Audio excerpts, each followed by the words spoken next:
2, 1. Ohio Gazaimes! Neck roll, clockwise. Scratch your back with your left hand. Shoulder rolls. Forward. 1, 3, 2, 2, 1, 2, 3. Today's topic, ownership. Gilbert, what does that mean to you? And don't say to own something. You don't know the meaning of ownership? Okay, Ryan, what does it mean to you? Well, ownership in this atmosphere would mean taking responsibility for the things that you're doing and accountability for the things you're doing as well. So to go about it as if, well, let's just say my department, or I call it my department, the paint department, I'm taking ownership for that. I'm running it like it was mine. I'm not running it like no one else can use it, but I'm running it, taking responsibility. So therefore, if something is wrong in the area or somebody misplaces something in the area, I will correct it, and so on and so forth. Okay, that's the end of the meeting. That's the end of the meeting. It was a great answer. Thank you. Matt, what do you think? Well, exactly what he said, but also when something good or bad happens, don't deflect it to somebody else. Okay. All right, so basically it means to take responsibility. And like everything, we can take that meaning and slice it up into categories, right? So it can mean take responsibility for an area, the tidiness, the cleanliness of that area, the order, making sure everything's kept in order, a place for everything and everything in its place. We talk about that's a big cultural thing in Lean. Control of the area. Ryan kind of said that, he summed it up. So if I come into his area and I disrupt it, you know, the onus is on Ryan to also say, you know, Dave, I saw you were over here working yesterday and you didn't fill the paint back up. You left the cups over here, you know, you didn't clean up.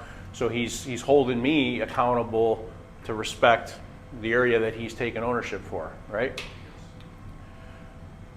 Take responsibility for a task or a project. So, you know, yesterday I assigned you to do the blaster improvements, and you know, with very little instruction, you took ownership and you executed that task, right? So you think about it, it's kind of somewhat along the lines of leadership, taking ownership or taking responsibility for yourself first, then things, and then other people. If I disturb an area and you're taking ownership for that and you're taking responsibility for my actions, okay? I want to be clear on one thing because I think this does get a little bit misunderstood in other business cultures. I've talked about this before. Bob, you may not have heard me say this, but when I go to a restaurant, I'll often hear the waitress or the waiter say, I've got these specials today. They say, I've got. And I don't subscribe to that nomenclature because although they may feel they're taking ownership, there's no I in the word team, right? So I think they should say, hello, sir, today we have these specials, not I have. So I think it's important to note that sometimes people take ownership a little bit outside of the scope of the true meaning of the team and the company. So for example, as a culture here, we run things the way we run them, okay? So if I say, Bob, I want you to take ownership of your area, you're gonna do that within the framework of our Constitution and our vision, not, well, I think that all of a sudden today we shouldn't have this or whatever, right? Which might be outside our framework. So I think it's a very, very important distinction to make. Does everybody understand that? Anybody want to add to that? Well, I was just reflecting on the book that we Servant Leadership, where he talks about Southwestern, and they do say, well, back in the day, I don't know if they do it anymore, but it was commented in the book that when you enter the plane, any of the stewards on the plane will say, "Welcome to my plane." Because, and yes, it's kind of like separating from the whole group. But I think the mentality idea is that each person is taking ownership for that plane and responsibility for taking care of the customers and people and anything on the plane. So I guess it's kind of a gray area, because I know what you said, and I do agree with that, because I know I mentioned to you before.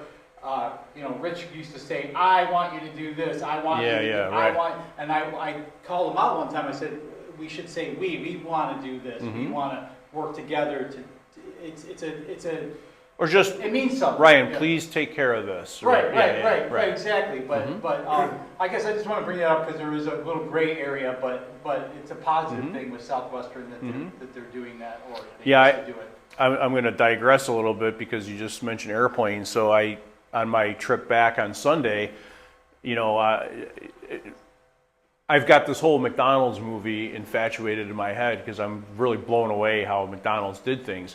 And that comment, if you've got time to lean, you've got time to clean, just rings a bell to me. And, the flight attendants generally don't have that mentality. So the restroom in the plane was a mess. And it was a mess because our plane, the incoming plane landed late, we were late, so they probably didn't spend the time needed to stock it right and tidy it. And I used it pretty quick on because I kind of got to the gate. We were supposed to board and we didn't, so I was there and I didn't have a chance to use the restroom. So when I used it, I actually tidied it up. But I mean, the compartment was open with the paper towels falling out and toilet paper on the floor and all this stuff. So I tidied it up. And then as we were in flight, I noticed the flight attendants were in a socializing group for a while there. And I thought to myself, well, why aren't they in their available time, taking care of, serving the customer by going into that restroom and making sure it's buttoned down and everything is, that's what they're there to serve the customer. I'm the customer, all the other people on the plane were the customer, and yet I call that a failure of leadership, because leadership isn't holding them accountable and they're not taking ownership of that plane, right? Now, I haven't been on a lot of planes, but do they use the bathroom, the same Sure. bathroom you use? Yeah. So it would behoove them to take care of their own bathroom, right? Right. And so do the pilots. What? And so do the pilots. Oh, well, there you go. Yeah. They don't have their own private bathroom. No. So Yeah, the plane ain't big enough to be put in separate bathrooms and break areas. So accountability is obviously tied in with ownership. So acceptance of responsibility for doing what is expected, taking ownership. So you're going to see a theme here in all the meetings I've been having this week, how everything just intertwines. Take ownership of assignments. Take ownership of daily improvements. I think one of the messages that I'm trying to deliver is that it's incumbent upon every one of us as an individual to do our part as a team so that we all grow as a team. And I don't want to go around to anybody, and nobody wants to go around to anybody else, and nobody wants to go around to me prodding and poking and begging and reprimanding people for doing things. We want to build a culture where we do it because we're trained to do it, we know it's right, and we have a strong desire to have operational excellence, and that's what we're doing here, and that's what separates us from everyone else. So expectations, ownership, and accountability are building blocks of value creation. If you go all the way back to our mission statement, value creation is our mission and how we serve our customers. So does everybody see the interconnection of all these behavioral traits and how they all come back to this? Yeah, well, it's all part of the expectations, the ownership, the responsibility. It all falls into what's expected.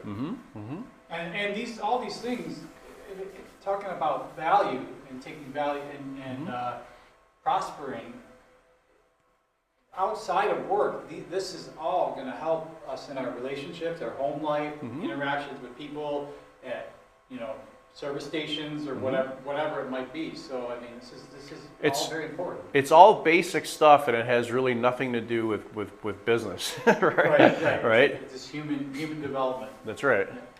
So once again, if we do value creation through accountability, taking ownership, meeting expectations, we profit. We create value, we take ownership, we're accountable, we receive a reward, profit, dollars and gratification. It's pretty straightforward, right? Does anybody have anything to add here? Matt, you look like you're in deep thought. Gilbert? I mean, it's pretty much spelled out. To me, now I understand a little bit more about the culture, because when I started, I telling you before, I feel like lost because I never hear about it, and now everything is connected, because you say me all the time respect for everything, for the material, for machining, and nobody do that in other jobs. You know? Right. And now I understand the ownership, because I have to treat everything here like mine, and that's helped everybody work easy and good. Right. I think you just kind of said it there, and Ryan said it as well. But if you go out and you buy a tool personally, and you take your hard-earned money to buy that tool, you're going to make sure you polish it and keep it clean. You're going to put it in the spot correctly. You're not going to let it get damaged, right? Because you have a vested interest in that tool. And I understand more now, because when I was younger, I used my father's tools, and my father leave the tools there, and I live in another place. He yelled at me, "Hey, why you leave it there?" And I say like, "It's the same thing. You can walk in there and take it." And now I understand that. Everything is connected. So I had that same experience. There would be a tool my dad didn't use in 10 years. The day I took it and didn't put it back is the day he needed it, and I got beat up for it, right? So I think, that's the driver of ownership, when you actually don't really own something. You didn't personally buy it, because there's a lot of shops, whether they're automotive shops or there's machine shops, that the employees are required to bring their own tools in. They own their own tools. And part of the psychology behind that is, well, if you buy it and you own it, you're going to respect it. If we provide it, you're going to be disrespectful. And I would argue that's a failure of leadership and culture, because here we don't have a problem with people not respecting the company property, if you will, right? I mean, Ryan takes care of the paint guns just like he would if he personally owned those guns. Well, it helps him too during the day, because he's not fighting a clogged gun and having to, a byproduct of him not maintaining that correctly. Right, and I didn't know, as a painter, I didn't always see the value in that, because the way I used to clean some guns, squirt a little lacquer in there, okay, we're good to go. Tomorrow we'll use it again. Oh, it's clogged. Oh, gotta take it apart and spend an hour cleaning it. So what I was thinking about is this ownership. Also, when you go about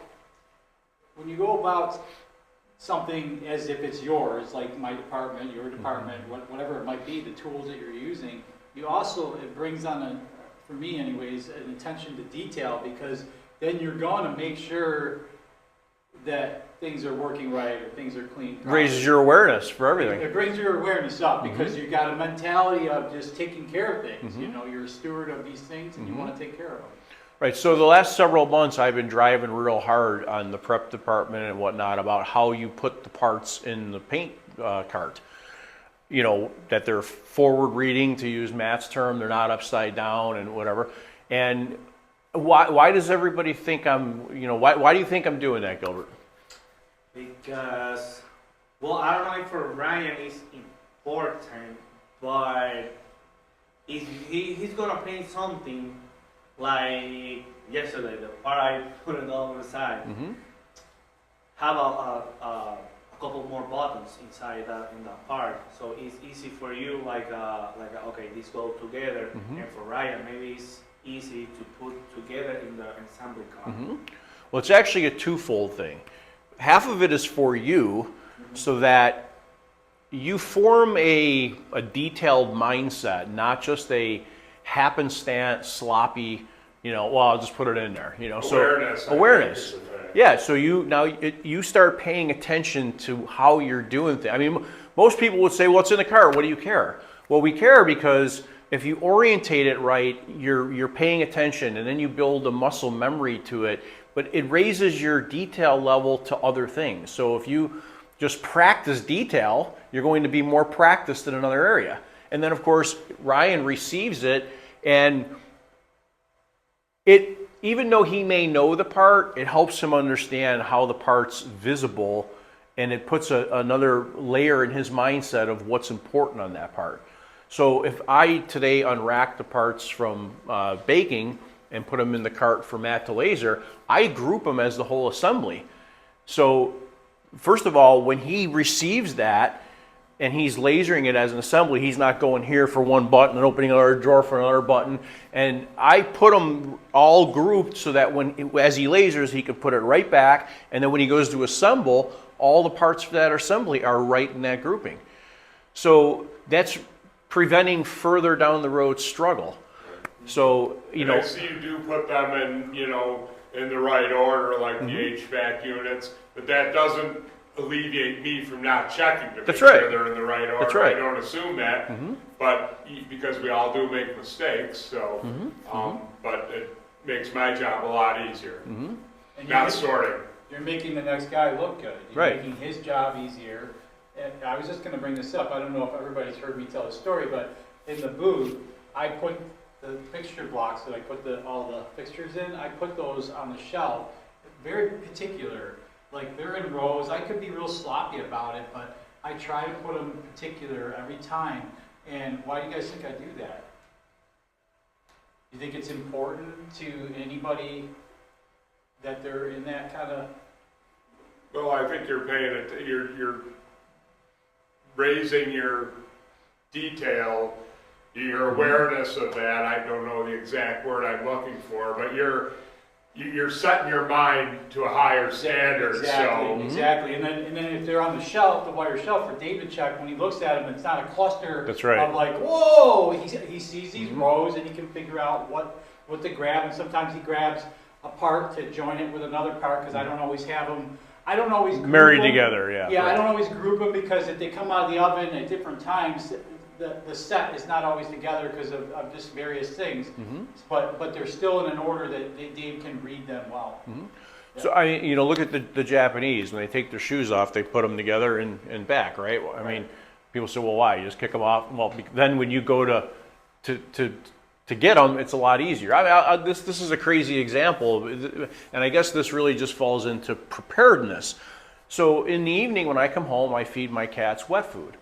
And I will tell you that I started forming the habit several months ago where when they're done, an hour or so later, I collect all the bowls, I wash them, and I have them stacked on the counter for the morning feeding. And what that does is it makes my morning far more effective. And the days that I don't do that and I got to gather the bowls in the morning and do it, we're all still waking up, you're right, you're not in the right headspace. It actually burdens my morning.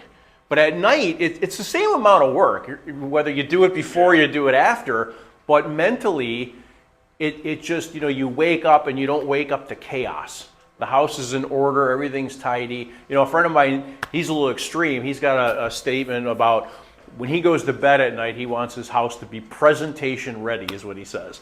I mean, I'm not to that level, but there's a lesson there that if you free your burden when you wake up, you just have a smoother, more comfortable start of the day. that's the reason I prepare the timer on my coffee maker in the morning. And, There you go. That's why I do that at night. Yeah. And the weird thing is I certainly, as I'm heading out the door in the morning, I don't dump the coffee grounds and clean it. That's something I do in the night process because I don't want to burn myself in the morning with it. But doing both at the same time actually, I suppose, is a little bit lean because instead of having to dump them and clean it and then put it back and then refill it, I do it all. So I used to, in the morning, leave my coffee cup for the end of the day to wash when I got home.